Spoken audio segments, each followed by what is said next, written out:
YCP అధ్యక్షుడు జగన్మోహన్ రెడ్డి చంద్రబాబు నాయుడు మీద చాలా కాలంగా ఒక సెంటిమెంట్ను అద్దేటువంటి ప్రయత్నం చేసి విఫలమయ్యారు. చంద్రబాబు గారు ముఖ్యమంత్రి అయితే వర్షాలు పడవు, అనావృష్టి ఆంధ్రప్రదేశ్కి చూడబోతున్నాం అంటూ జగన్మోహన్ రెడ్డి ఒక సెంటిమెంట్ని చంద్రబాబు గారి మీద రుద్దేటువంటి ప్రయత్నం చేసి విఫలమైనటువంటి నేపథ్యంలో అసలు ఆ సెంటిమెంట్ని ఒక అస్త్రంగా ఎందుకు జగన్మోహన్ రెడ్డి ప్రతిసారి వాడుతున్నారు అనే దాని మీద మనం విశ్లేషణ చేసుకునేటువంటి ప్రయత్నం చేద్దాం. ప్రస్తుతం మనతో పాటు ఉన్నారు ప్రముఖ రాజకీయ విశ్లేషకులు, ప్రముఖ సీనియర్ జర్నలిస్ట్ సిఎస్ రావు గారు. సార్తో మాట్లాడదాం. Sir, hi sir. Hello.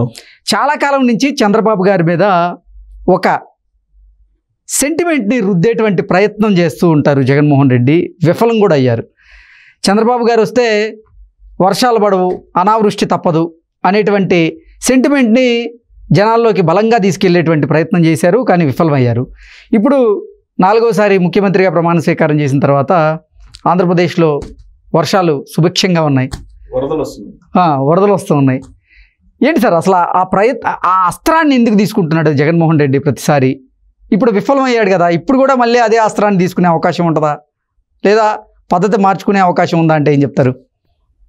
Jaganmohan Reddy ఎంత వికృత క్రీడ అని అంటారు కదా రాజకీయాల్లో, దాన్ని మించినటువంటి మైండ్గా మాడుతున్నాడు.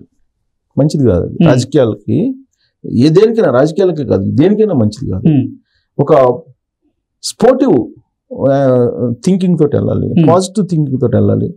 ఒక గేమ్ అన్నప్పుడు లేదా ఒక రాజకీయం ఎన్నికలు అన్నప్పుడు స్పోర్టివ్గా తీసుకోవాలి. స్పోర్టివ్గా తీసుకొని వాళ్ళకన్నా ముందు ఎలా వెళ్ళాలి అనేటువంటి ప్రయత్నం చేయాలి తప్ప వాళ్ళని రకరకాలుగా వికృత క్రీడ ఆడి డిస్టర్బ్ చేయాలనుకోవటం తప్పు. అది మహా తప్పు.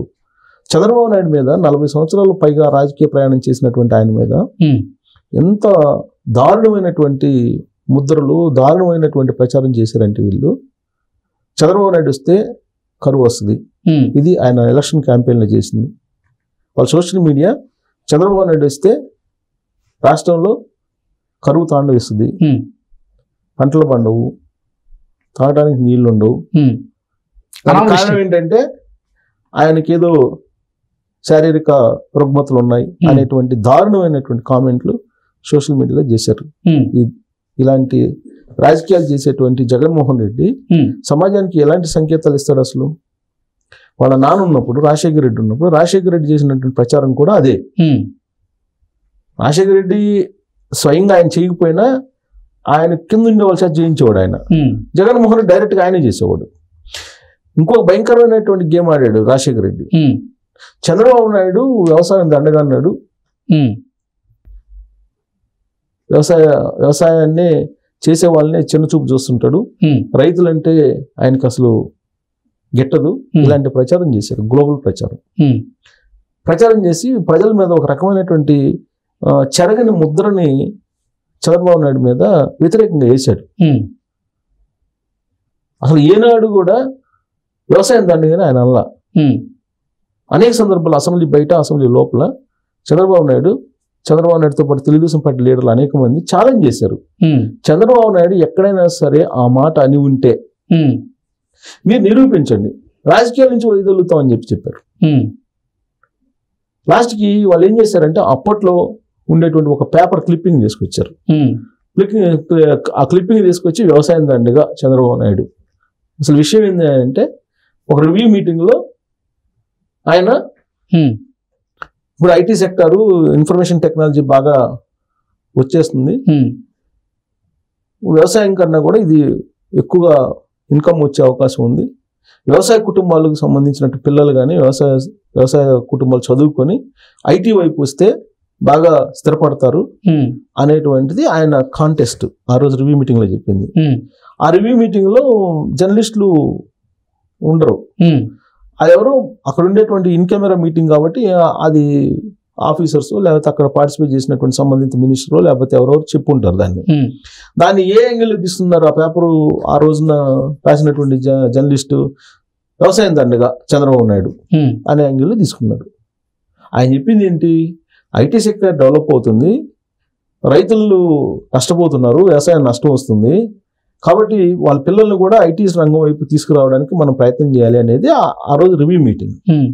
దాన్ని వ్యవసాయం దండగా అని చెప్పేసి అన్నాడు. అందుకని వ్యవసాయం దండం కాబట్టి వ్యవసాయం వదిలేసేయండి, మొత్తం ఐటీ రంగాన్ని రాండి అని చెప్పి చెబుతున్నాడు ఈయన. హైటెక్ ముఖ్యమంత్రి అనే యాంగిల్లో రాశారు. అప్పుడు ఇన్ కెమెరా మీటింగ్, అది అఫీషియల్ ప్రెస్ మీట్ కూడా కాదు, అఫీషియల్ ప్రెస్ మీట్ కాదు, అఫీషియల్ ప్రెస్ నోట్ కాదు, ఇన్ కెమెరా మీటింగ్. జనరల్ గా ఒక మీటింగ్ జరిగినప్పుడు జర్నలిస్టులు ఏం చేస్తారంటే అక్కడ మీటింగ్ లో ఏం జరిగింది అనేది తెలుసుకుంటారు.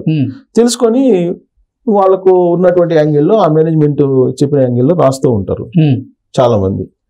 ఆ యాంగిల్లో వచ్చిన న్యూస్ అది. దాన్ని నువ్వు క్రైటీరియా ఎట్లా తీసుకుంటావు అసలు? ఆయన ఏమో విశ్వసనీయంగా తెలిసిందని చెప్పి రాస్తాడు దాంట్లో. అది రాసిన దాంట్లో విశ్వసనీయంగా తెలిసింది, ఇది వ్యవసాయం దండగా అని చెప్పి చంద్రబాబు నాయుడు అన్నాడని చెప్పి, దాన్ని నువ్వు క్రైటీరియా తీసుకొని చంద్రబాబు నాయుడు అన్నాడని చెప్పి ఒక ముద్ర వేసేసి దాదాపు 34 సంవత్సరాల పాటు ఆయన మీద అదే ముద్రను కొనసాగించారు. ఆ తర్వాత రాజశేఖర రెడ్డి చనిపోయాడు హెలికాప్టర్ ప్రమాదంలో.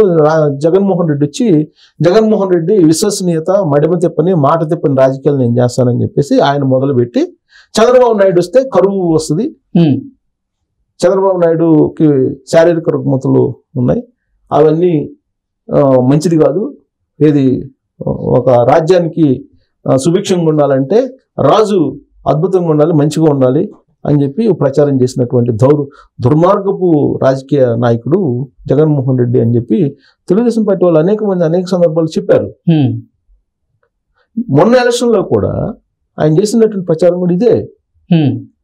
సోషల్ మీడియాలో చంద్రబాబు నాయుడు యొక్క వ్యక్తిత్వ హననం ఏ స్థాయిలో చేశారు? చంద్రబాబు నాయుడు 53 రోజుల పాటు జైల్లో ఉంటే నిరాధారమైన ఆరోపణలతో ఇవాళ కూడా ఛార్జ్ షీట్ వాళ్ళు వేయలేదుగా. జగన్మోహన్ రెడ్డి ప్రభుత్వం అప్పుడు ఉందిగా జైల్లో పెట్టినప్పుడు, మరి ఆయన ఛార్జ్ షీట్ ఎందుకు వేయలేదు? ఆధారాలు ఉంటే వేయలేదు కదా. అంటే నిరాధారమైనటువంటి ఆరోపణలతోటి ఒక మాజీ ముఖ్యమంత్రిని 40 సంవత్సరాల పాటు పైగా ఉమ్మడి ఆంధ్రప్రదేశ్కి కానీ దేశానికి కానీ సేవ చేసినటువంటి లీడర్ని అసలు నోటీసులే ఇవ్వకుండా డైరెక్ట్గా అర్ధరాత్రి పూట తీసుకొచ్చి జైల్లో పడేసేవే విశ్వసనీయత. ఇప్పుడేమో ఆయన రూల్ ఆఫ్ లా మాట్లాడుతున్నాడు జగన్మోహన్ రెడ్డి.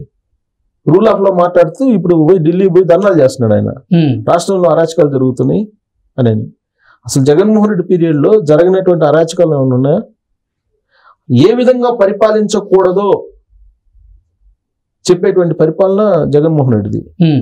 పరిపాలన ఏ విధంగా ఉండకూడదో అనే దాని మీద ఒక కేస్ స్టడీ కింద తీసుకునేటువంటి పీరియడ్ 2019-2024 జగన్మోహన్ రెడ్డి హయాం. అలాంటి జగన్మోహన్ రెడ్డి తన పరిపాలనను మర్చిపోయి 50 రోజులు కూడా గడవకుండానే చంద్రబాబు నాయుడు అధికారంలోకి వచ్చి ఢిల్లీలోకి వెళ్ళి ఆంధ్రప్రదేశ్లో అరాచకాలు జరుగుతున్నాయి, ఆంధ్రప్రదేశ్లో రూల్ ఆఫ్ లా లేదని చెప్పేసి అక్కడ పోయి ధర్నాలు పెడతాడు ఈయన. వ్యక్తిత్వ హననం చేయటంలో వైఎస్ఆర్ కాంగ్రెస్ పార్టీ కానీ, జగన్మోహన్ రెడ్డి కానీ, జగన్మోహన్ రెడ్డి టీం కానీ అసలు హై అండ్ అందుకన్నా వ్యక్తిత్వ హననం చేసేటువంటి చెత్త టీం ఇంకోటి ఉండదు అనుకుంటున్నాను నేను. ఆ పదం ఎందుకు వాడుతున్నానంటే, షర్మిలని వ్యక్తిత్వ హననం చేశారా? ఆమె ప్రైవేట్ జీవితంలోకి వెళ్ళారా? చంద్రబాబు నాయుడిని అసెంబ్లీ వేదికగా, అసెంబ్లీ లోపల చంద్రబాబు నాయుడిని ఏడిపించారా? చంద్రబాబు నాయుడు సతీమణి భువనేశ్వరి శీలాన్ని శంకించారా? లోకేష్ పుట్టుక గురించి మాట్లాడారా? చంద్రబాబు నాయుడు శారీరక రుగ్మత గురించి మాట్లాడారా? ఇక నా ఎన్టీఆర్ ఫ్యామిలీ గురించి మాట్లాడారా? అసలు ఎవరి గురించి మాట్లాడారు? వ్యక్తిత్వ హననం వీళ్ళు చేసినటువంటి స్థాయిలో ఎవరు చేసి ఉండరు.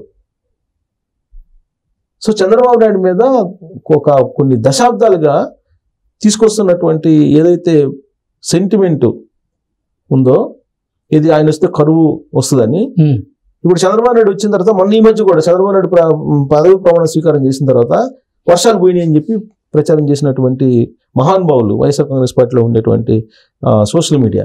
మరి ఇప్పుడేమంటారు? గోదావరి కృష్ణ పొంగి పొరులుతున్నాయి, అక్కడ పుష్కలంగా నీళ్లు వచ్చినాయి. గోదావరి కృష్ణ పొంగి పొరులుతూ ఉంటే రాయలసీమకు కూడా నీళ్లు పంపించేటువంటి ప్రయత్నం చేస్తున్నాడు పట్టిసీమ ద్వారా. రాష్ట్రం సుభిక్షంగా ఉండాలని రాష్ట్ర వ్యాప్తంగా వర్షాలు పడుతున్నాయి సకాలంలో. మరి ఇప్పుడు ఏం చెప్తారు? చంద్రబాబు నాయుడు వస్తే కరువు వచ్చిందని చెప్తారా, లేకపోతే చంద్రబాబు నాయుడు వస్తే వరదలు వచ్చిందని చెప్తారు? ఇప్పుడు ఏం చెప్తారు? అంటే మొన్నటి వరకు అనావృష్టి అన్నారు, ఇప్పుడు అతివృష్టి అంటారేమో. అదే ఇప్పుడు మరి మొన్నటి దాకా కరువు వస్తుంది అన్నారు, ఇప్పుడేమంటారు? ఇప్పుడు జగన్మోహన్ రెడ్డి హయాంలో ఎంత పంట పండింది, ఎంత దిగుబడులు వచ్చినాయి లెక్క తీసి తెలుసుదిగా. ఈయన రాజ్యాన్ని వెళ్ళినప్పుడు రాష్ట్రంలో ఉండే పరిస్థితులు కనుక చూస్తే దాదాపు 3,000 హత్యలు జరిగినాయి, 30,000 మంది కిడ్నాప్ అయ్యారు జగన్మోహన్ రెడ్డి హయాంలో అమ్మాయిలు. మరి దానికి సమాధానం చెప్పాలి ఆయన ఇప్పటి వరకు. సో రాష్ట్రం సుభిక్షంగా ఉండాలంటే ఒక మైండ్ సెట్ ఉండాలి, ప్రజాసేవ చేయాలనేటువంటి ఒక దృక్పథం ఉండాలి. అలాంటి వాళ్ళు రాజ్యాన్ని ఏలాలి. కానీ జగన్మోహన్ రెడ్డి లాంటి కుంచిత మనస్తత్వం కలిగినటువంటి లీడర్ కాదు. చంద్రబాబు నాయుడికి ఆ ముద్ర వేసేసి, సెంటిమెంట్ ముద్ర, ఒక ముద్ర వేసేసి ఆయన వస్తే కరువు వస్తుందని ఇక్కడ బీఆర్ఎస్ వాళ్ళు కూడా అదే ప్రచారం చేశారు. ఒకే డిఎన్ఏ కదా ఆ రెండు పార్టీలు. సో ఇలాంటి చౌకబారు ప్రచారంతో రాజకీయాలను నడపాలని చెప్పి జగన్మోహన్ రెడ్డి అనుకుంటున్నాడు. అవి తప్పు అని చెప్పి తేలినప్పటికి కూడా ఇంకా వాటిని నమ్ముకొని ఆయన కుక్కతోకు పట్టుకొని గోదావరి ఈదినట్టు రాజకీయాలు చేస్తున్నాడు ఆయన. ఓకే. సో ఆయన రాజకీయాల్లో మునిగిపోయేటువంటి, ఆల్రెడీ మునిగిపోయాడు.